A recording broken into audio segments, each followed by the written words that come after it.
Matter wave. All of you listen. Matter wave. प्यारे बच्चों, बहुत ही छोटा किंतु बहुत प्यारा लेसन है। 3 नंबर का क्वेश्चन इसमें आता है। इस लेसन और फोटोइलेक्ट्रिक इफेक्ट दोनों लेसन के न्यूमेरिकल एक साथ करा देते हैं, ठीक है, क्योंकि ज्यादा नहीं बनते हैं। Dear students, all of you knows about the light. एक लेसन हमने आपको वेव में पढ़ाया था, wave nature of light. Lesson का नाम ही था, पहला लेसन था वेव नेचर ऑफ लाइट। उसके बाद बेटा दूसरा था इंटरफेरेंस, और फिर उसके बाद जो है पढ़ाए थे आपको डिफ्रैक्शन, यही सब पढ़ाए थे। तो आपने बेटा जब जो है वेव नेचर ऑफ लाइट पढ़ा था तो उसमें आपको बहुत सारी चीजें एक्सप्लेन हुई थी कि तमाम साइंटिस्ट जैसे mister Newton gives his logic for light. Light के लिए न्यूटन ने अपना लॉजिक दिया था कि light consist of small particles containing mass and velocity. It means light is a energy particle, and when it comes from any source then it has maximum amount of velocity and it travel in straight line and it shows reflection, refraction, etc। ऐसे ही बताए थे ना बेटा, Newton's thesis थी वो। तो जब हम आप लोगों को वेव नेचर ऑफ लाइट ये लेसन पढ़ाए थे तो उस लेसन में आपने देखा था कि लाइट के संदर्भ में न्यूटन ने अपना लॉजिक दिया था, न्यूटन थीसिस। न्यूटन ने बताया था कि लाइट छोटे छोटे पार्टिकल से मिलकर बनती है, और जब किसी स्रोत से लाइट निकलती है किसी सोर्स से तो छोटे छोटे मास पार्टिकल के रूप में लाइट निकलती है, और ये मास पार्टिकल बहुत तेज चलते हैं। तो मास और वेलोसिटी होने के कारण ये एनर्जी पार्टिकल हुई, और इसमें रिफ्लेक्शन, रिफ्रैक्शन, डिफ्रैक्शन और कलर डिफ्लेक्शन, बहुत सारी इवेंट जो है लाइट सोच करता है, सीधी रेखा दिखाता है। फिर उसके बाद उसी लेसन में हमने आपको तमाम ऐसे टॉपिक बताए थे जिससे जो है न्यूटन की थीसिस रॉन्ग प्रूव्ड हो गई थी। तब हमने आपको मिलवाया था उस लेसन में एक फेमस साइंटिस्ट हाइगेंस से। हाइगेंस की थीसिस क्या थी कि when light comes from any source of light then it is in the form of waves. When these waves collide with the particle of nature, then particles start also wave nature। याद आया बेटा कि अगर कोई source of light हो तो जब उससे जो है लाइट निकलती है तो लाइट उससे वेव के फॉर्म में निकलती है, ठीक है। और ये जो वेव निकलती है, यहाँ पर जो रास्ते में पार्टिकल्स होते हैं उनसे ये टकराती है तो पार्टिकल वेव मोशन करने लगते हैं। काबिल याद नहीं आ रहा है लेसन, आपको याद करिए, हमने इसी में वेव फ्रंट पढ़ाया था और आपको जो है एक्सप्लेन किए थे इसी लेसन में। याद करिए कि हाइगेंस के प्रिंसिपल के आधार पे रिफ्लेक्शन और रिफ्रैक्शन का डेरिवेशन कराए थे थ्योरेटिकल, और यही इतना था लेसन में, बहुत इंपॉर्टेंट टॉपिक था। ऑनलाइन उस समय क्लास चलती थी, ऑनलाइन ऑफलाइन कम बच्चे आते थे, पढ़ाए थे। बाय द वे वहाँ नहीं जाना है हमको, यहाँ ध्यान से सुनिए सभी लोग। There are some property of light which shows light is completely wave. It means light कुछ ऐसे गुण रखता है जिससे ये पता चलता है कि लाइट कुछ और नहीं है, लाइट वेव है। Some property of light proved light has wave nature. प्रकाश के कुछ गुण ये प्रूव करते हैं या प्रदर्शित करते हैं कि लाइट में तरंग नेचर होता है, वेव नेचर होता है, लाइट इज कंप्लीटली वेव। आएज कौन कौन गुण? Interference, diffraction, okay, polarisation, Doppler effect. अगर ये सारी घटनाएं लाइट में है तो ये सारी घटनाएं केवल वेव में होती है। तो इसका मतलब जब सारी घटनाएं लाइट शो कर रहा है तो लाइट क्या है? Wave. Since light has some property as polarisation, interference, diffraction, Doppler effect, which proved light contains wave nature, light is a type of wave. समझ आया बेटा? लाइट में कुछ ऐसी प्रॉपर्टी है जो केवल तरंगों में हो सकती है, और जब लाइट उन प्रॉपर्टीज को दिखाता है तो इसका मतलब लाइट में तरंग नेचर है, लाइट वेव नेचर रखता है। हाइगेंस ने बकायदा प्रूव भी किया था कि light is not only but wave, ठीक है, light contains wave nature, light shows wave nature, ठीक है।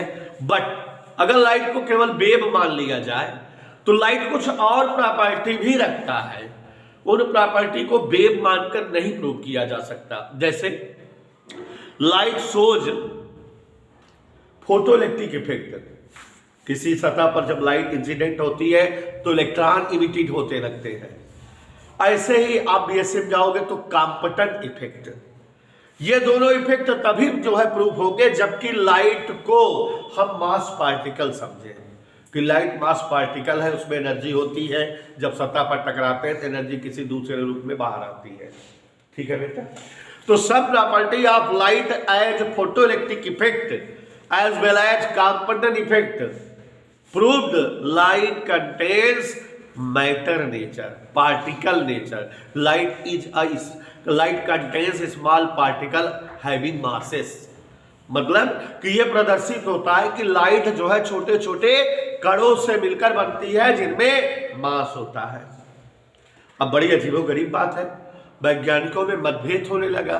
कुछ साइंटिस्ट लाइट को वेव नेचर मान रहे थे, वेव टाइप मान रहे थे, और उसके लिए वो अपना प्रूफ दिखा रहे थे, देखो लाइट ये दिखाता है, लाइट ये प्रूव करता है, लाइट ये दिखाता है, इसका मतलब लाइट वेव है। और कुछ साइंटिस्ट बोल रहे थे नहीं, लाइट क्या है, पार्टिकल नेचर रखती है, इसमें मास पार्टिकल वाला प्रॉपर्टी होती है, इसलिए लाइट कंटेनिंग पार्टिकल नेचर है ना।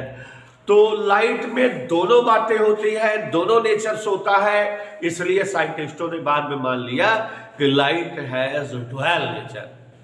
लाइट में दोहरी प्रवृत्ति, दोहरे गुण होते हैं। Light contains both nature, wave nature as well as particle nature.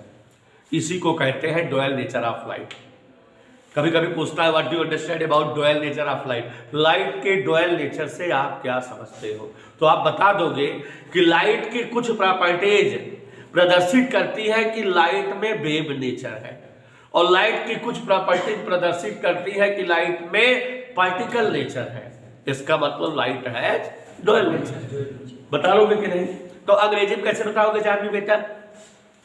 Some property of light as interference, polarisation, diffraction, Doppler effect, beats proved light contains wave nature because these are the wave properties and which shows by light, hence light is also wave, means light contains wave nature. But some property of light as photoelectric effect, Compton effect proved light contains particle nature. Light contains small particles having masses as photons. Okay? And it is clear, yeah, it is confirmed, light contains dual nature, wave nature as well as particle nature. तो ये जो हमारे photon होते हैं, जो chargeless particle होते हैं, इनमें वेव नेचर भी है और पार्टिकल नेचर भी है। यही बात तो प्रूफ हुई। इज दैट क्लियर बेटा? फिर उसके बाद तमाम साइंटिस्ट और हुए जिन्होंने देखा कि जैसे चार्ज पार्टिकल इलेक्ट्रॉन है, electron, when electron travels around nucleus then it poses waves, ये तरंग भी बनाता रहता है। तो इसका मतलब chargeless particle, neutral particle, photon में मास नेचर और वेव नेचर दोनों था, उसी तरह से इलेक्ट्रॉन में भी मास नेचर और वेव नेचर दोनों है। तो इस तरह से जब इतनी सारी खोजें होने लगी तो फ्रेंच के एक फेमस साइंटिस्ट उसी समय हुए, नाम जिनका था लुइस विक्टर द ब्रॉगली। बहुत फेमस साइंटिस्ट थे, नोबेल प्राइज भी मिला था इनको। तो Louis Victor de Broglie was a famous scientist in 1924। He studied about these terms much and much, बहुत ज्यादा इन्होंने अध्ययन किया और ये बताया कि ये जो रेडिएशन में नेचर है वेव वाला, माने प्रकाश में जो वेव वाला नेचर है, ये पार्टिकल में भी होता है। इन्होंने दिखाया कि अगर कोई पार्टिकल मूव करता है, गतिशील रहता है, चलता है, तो अपने पीछे वेव बनाता हुआ चलता है। कौन बताया बेटा? Louis Victor de Broglie. Mister Louis Victor de Broglie studied about dual nature of light and explained the nature of light is not only in light but it is also in each material particle। मतलब कि इन्होंने बताया कि ये जो dual nature light में आप देख रहे हो, ये लाइट में ही नहीं होता बल्कि दुनिया के सभी मास पार्टिकल में ये नेचर होता है, बशर्ते मास पार्टिकल मूविंग कंडीशन में। He observed when any particle is in moving state, then it possesses waves behind itself। नहीं समझे? हिंदी में समझिए कि लुईस डी ब्रॉगली ने ये एक्सप्लेन किया कि जो नेचर आप बता रहे हो प्रकाश में है, कि प्रकाश में डुअल नेचर है, वेव का भी नेचर है, मास पार्टिकल का नेचर है, ये केवल रेडिएशन या लाइट में ही नहीं होता बल्कि दुनिया के सभी मास पार्टिकल में ये नेचर होता है। लेकिन पार्टिकल को किस कंडीशन में होनी चाहिए? मूविंग कंडीशन में। इन्होंने बताया कि प्रत्येक गतिशील कण तरंग संबद्ध होता है। हिंदी में बात कर रहा हूं। प्रत्येक गतिशील कण तरंग संबद्ध होता है। मतलब अंग्रेजी में बात करने का मतलब हुआ कि each moving material particle possess waves behind it. कोई भी मास वाला पार्टिकल जिसमें मास हो, जब मूव करता है, चलता है, तो अपने पीछे तरंगे छोड़ता हुआ चलता है।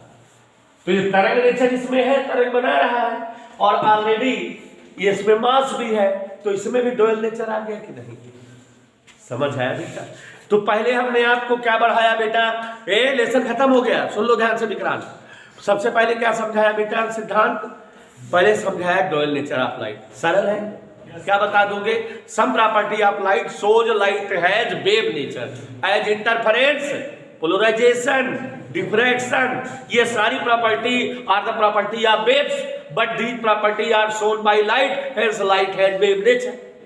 समझ में आया? Similarly light contains particle nature also because it shows photoelectric effect and Compton effect। ये दोनों इफेक्ट लाइट दिखाता है और ये दोनों इफेक्ट हमेशा मास पार्टिकल में ही हो सकता है।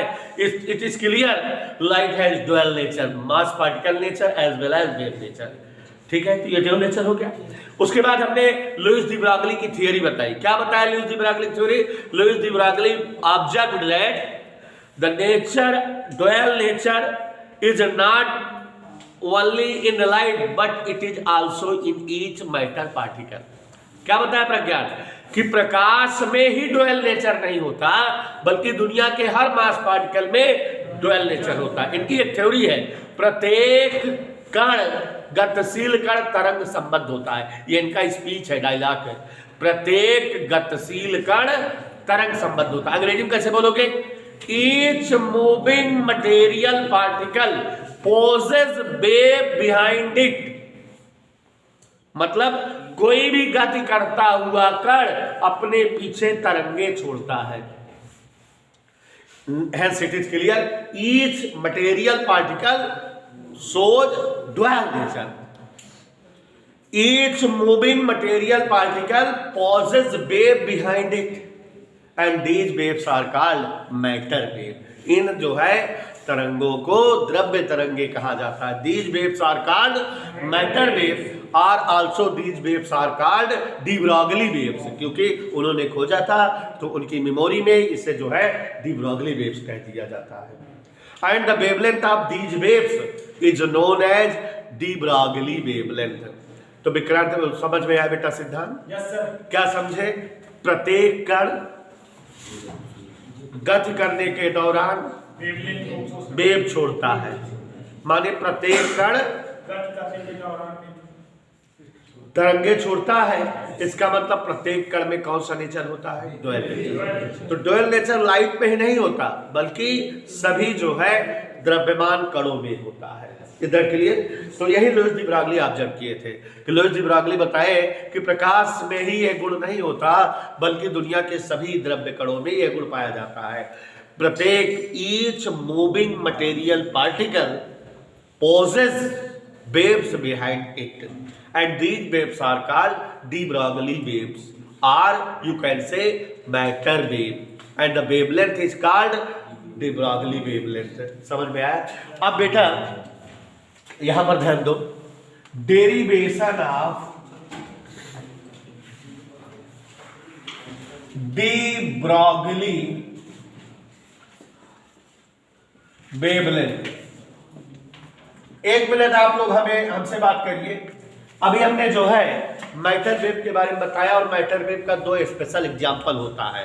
पूछो कौन कौन? फोटॉन और इलेक्ट्रॉन। फोटॉन लाइट पार्टिकल है, वो भी मैटर वेव है, और इलेक्ट्रॉन भी मैटर वेव है। दोनों डिफरेंस क्यों है? एक चार्ज पार्टिकल है, एक न्यूट्रल पार्टिकल है। ठीक, तो हमें वेवलेंथ निकालने का डेरिवेशन है इस लेसन में। तो किसकी किसकी वेवलेंथ निकालने का है? फोटॉन का भी और इलेक्ट्रॉन का भी।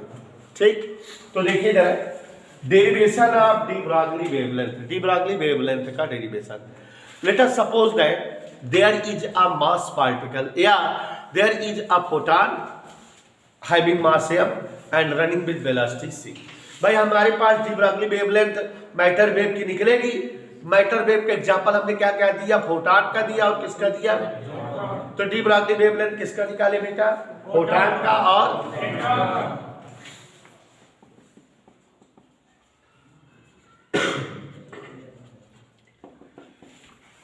ओके। अब बच्चों ध्यान से समझो कि फोटॉन के बारे में आप जानते हो कि if photon is a mass particle and if its mass is m and it is running with velocity c, then its energy is mc square। Mass particle की एनर्जी mc स्क्वायर होगी, है ना? Look, let mass of photon, इधर देखो, is m, velocity क्या होती photon की? Photon हमेशा लाइट की वेलोसिटी से रन करते हैं। सो एनर्जी E इक्वल क्या हो जाएगा बेटा? लेकिन अभी प्लांक्स थ्योरी से आपने पढ़ा है कि फोटॉन की एनर्जी E बराबर hν होता है।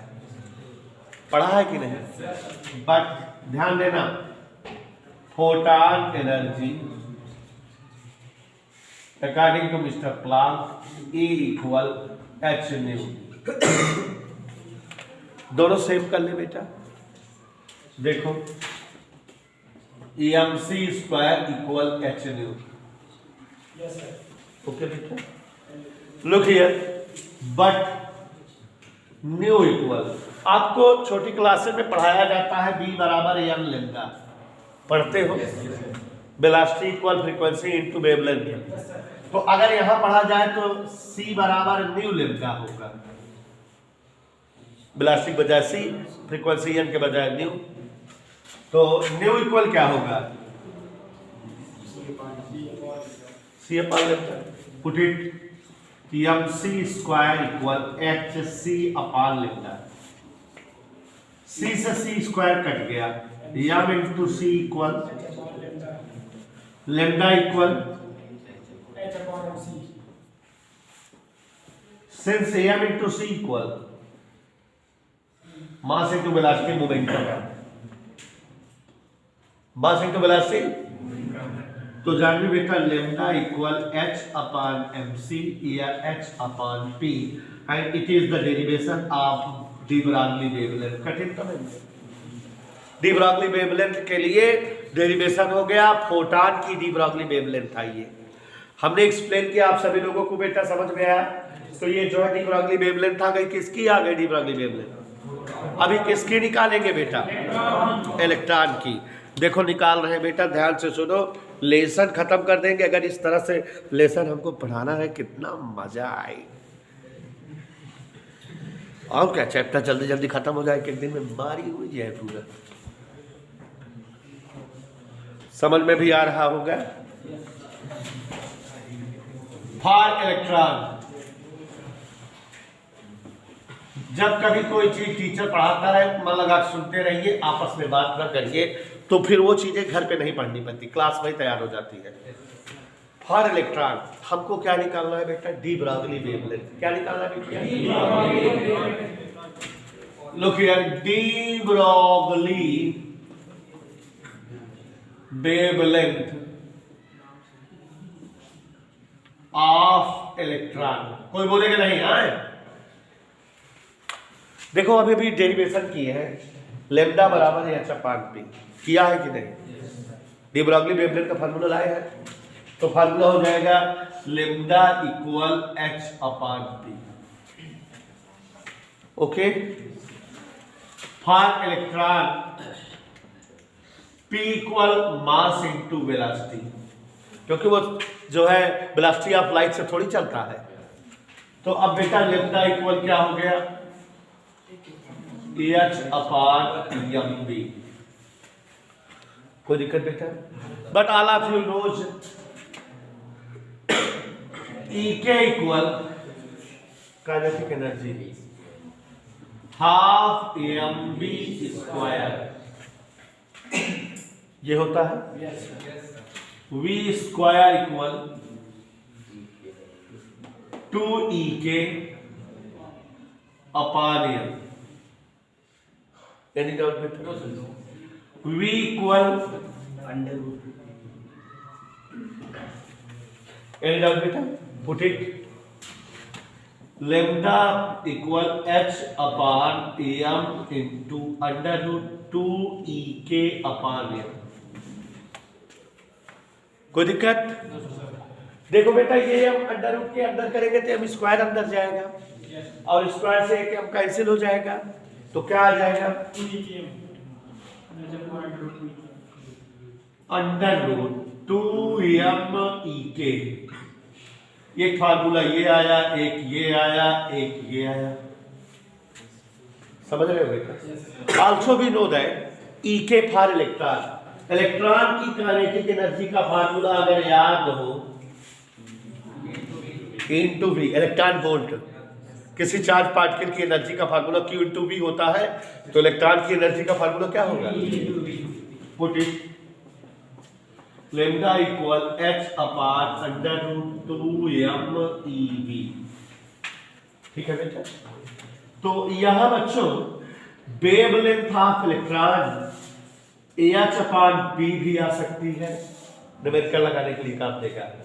h/mv जब इसकी वेलोसिटी दी रहे, और h upon under root 2m Ek जब इसकी काइनेटिक एनर्जी पता रहे, और h upon under root 2m ev कब? जब इसकी जो है इसका वोल्टेज पता रहे।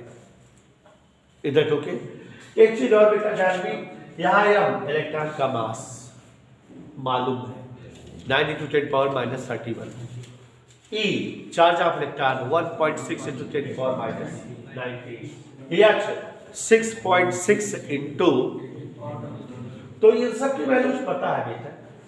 तो जब इन सब की वैल्यूज पता है, रख दोगे तो सॉल्व करोगे तो 1.22237 इंटू 10⁻10 अपान ये रूट v लिखा रह जाएगा।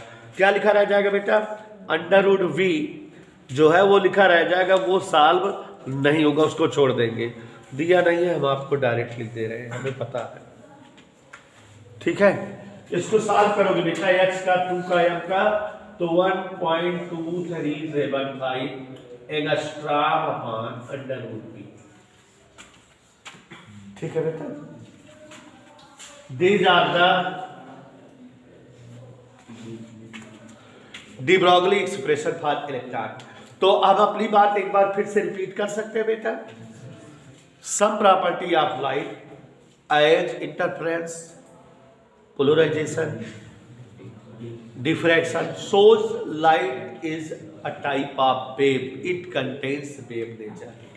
But some property of light as photoelectric effect and Compton effect shows light contains particle nature. Light is a type of particle containing mass. ठीक बेटा? It means light has dual nature.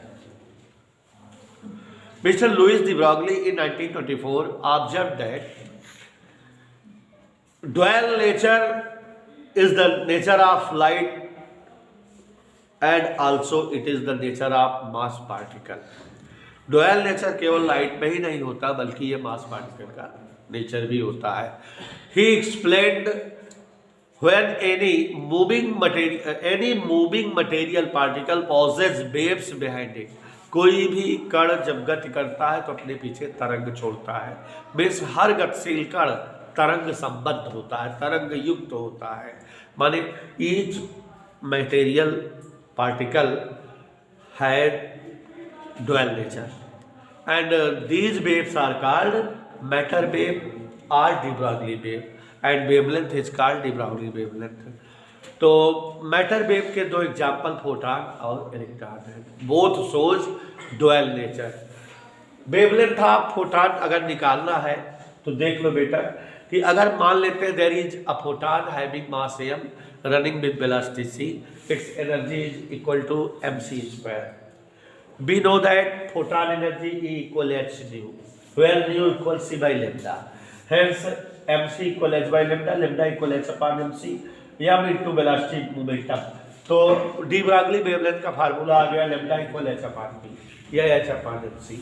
Electron के लिए lambda equal h upon p चले, लेकिन electron के लिए p का मतलब m into v और v का मतलब अंडर रूट 2 e के upon m. तो सॉल्व करने पर ये फार्मूला आ गया वेवलेंथ का इलेक्ट्रॉन का. ओके और इसको जब जो है ई की जगह ई भी लिख दिए तो वेवलेंथ का ये फार्मूला आ गया इलेक्ट्रॉन का. कभी कभी बेटा फोटॉन या जो है ये डी ब्रॉगली वेवलेंथ के लिए जो है प्रॉपर्टीज पूछता है, मतलब पूछता नहीं, जानते रहिए कि जो डी ब्रॉगली वेवलेंथ है मोमेंटम पर डिपेंड करती है ना. मोमेंटम जितना कम रहेगा उतना डी ब्रॉगली वेवलेंथ ज़्यादा. और डी ब्रॉगली वेवलेंथ जो है किस पर डिपेंड करती है? मास पर, पार्टिकल की वेलोसिटी पर और पोटेंशियल पर डिपेंड करती है. बता लोगे. And this lesson completely finished.